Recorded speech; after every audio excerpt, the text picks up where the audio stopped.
नमस्ते दोस्तों, मैं डॉक्टर माधव धर्मे कंसल्टिंग फिजिशियन पिछले 5 सालों से सह्याद्री हॉस्पिटल में जुड़ा हुआ हूँ। दोस्तों, जैसे कि आप जानते हैं कि हर साल बारिश के सीज़न में डेंगू पेशेंट की संख्या काफ़ी तौर पर बढ़ जाती है और इसके प्रति जानकारी के अभाव की वजह से थोड़ा डर का माहौल भी बन जाता है। तो आइए जानते हैं इसके बारे में सही जानकारी क्या है और इसके मिथकों के बारे में।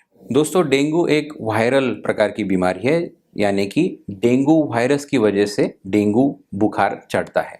इसे डेंगी भी कहा जाता है, डेंगी का बुखार भी कहा जाता है। और डेंगू जो फैलता है वो एक मच्छर की वजह से फैलता है। उस मच्छर का नाम होता है एडिस इजिप्टी। इसका मतलब ये है कि अगर कोई डेंगू का रोगी है, उससे कोई मच्छर, ये प्रजाति का मच्छर जब काटता है, वही मच्छर अगर किसी नॉर्मल व्यक्ति को जाके काटे तो उस नॉर्मल व्यक्ति को भी डेंगू का बुखार हो जाता है। लगभग 5 या 6 दिनों में डेंगू के मच्छर के काटने के बाद इसकी लक्षणों में शुरुआत हो जाती है।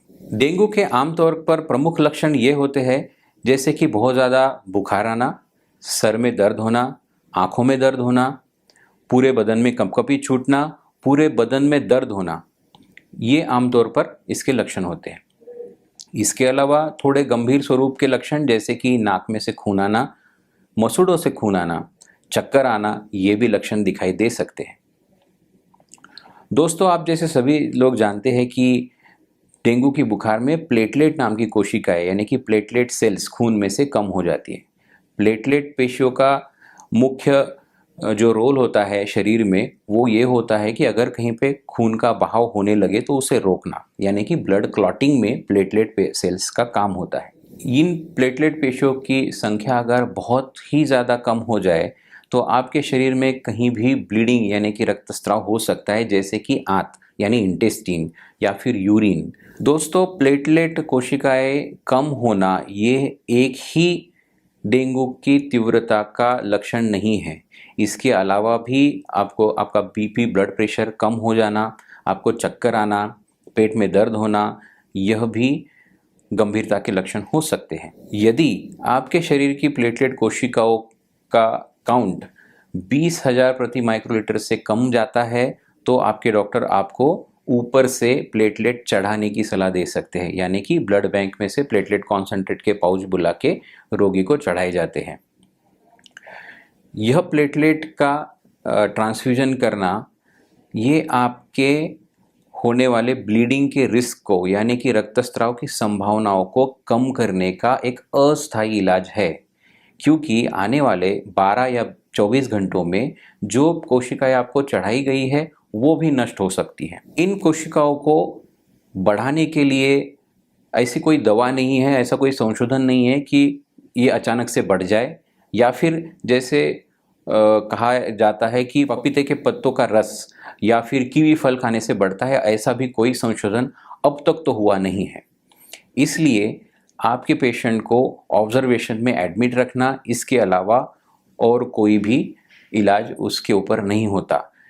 जैसे जैसे शरीर में डेंगू का प्रभाव कम होते जाता है, वैसे वैसे प्लेटलेट अपने आप बढ़ने लगते हैं। दोस्तों, डेंगू का बुखार आपके शरीर के लगभग सभी अंगों पर प्रभाव करता है, खासकर अनियंत्रित मधुमेह यानी डायबिटीज के रोगी, हार्ट के रोगी, यकृत, गुर्दे यानी कि लीवर या किडनी डिसीज के रोगी, और किसी भी व्यसन की वजह से मूलतः जिनके शरीर में कुछ प्रोटीन्स या विटामिन्स की कमी हो, इन रोगियों में खासकर यह प्रकार की जटिलता बढ़ने की संभावना होती है।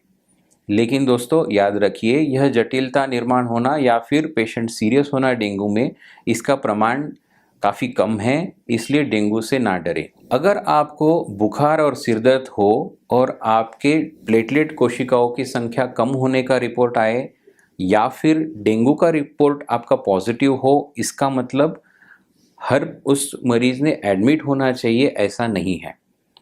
अगर आप पर्याप्त मात्रा में तरल पदार्थ जैसे कि स्वच्छ पानी, स्वच्छ फलों का रस बिना उल्टी हुए आप अगर घर पे ले सकते हैं और अच्छी तरह से आराम कर सकते हैं, तो डेंगू का इलाज घर पे भी संभव है। लेकिन ऐसी सिचुएशन में आपके डॉक्टर ने बताए हुए फॉलोअप के दिन और उस समय उनसे मिलना यह बहुत ज़रूरी हो जाता है। दोस्तों, अब जानते हैं डेंगू से बचने के उपाय। पहली बात तो यह है कि मच्छरों को पनपने ना दें। आपके छतों पर या फिर घर के आजू बाजू पड़ी हुई वस्तुएं जैसे कि टूटे हुए गमले, टायर्स या फिर प्लास्टिक की वस्तुएं, इनमें जाके बारिश का पानी बस जाता है और इनमें पनपते हैं डेंगू के मच्छर। ऐसे स्थानों को नष्ट कर दिया जाए। दूसरी बात है कि आपके घरों में मच्छरों ने प्रवेश नहीं करना चाहिए। इसके लिए आप आपकी खिड़कियों को स्क्रीनिंग वगैरह करा सकते हैं। और तीसरा उपाय, मच्छरों को आपको काटने ना दे। इसके लिए आप कर सकते हैं मच्छरदानी का प्रयोग या फिर मॉस्किटो रिपेलेंट का उपयोग। अगर बीमारी के कोई भी लक्षण आपको दिखते हैं तो आपके डॉक्टर को मिलिए और उनसे परामर्श लीजिए। दोस्तों, याद रखिए, डेंगू से डरे नहीं लेकिन सचेत रहिए। नमस्ते।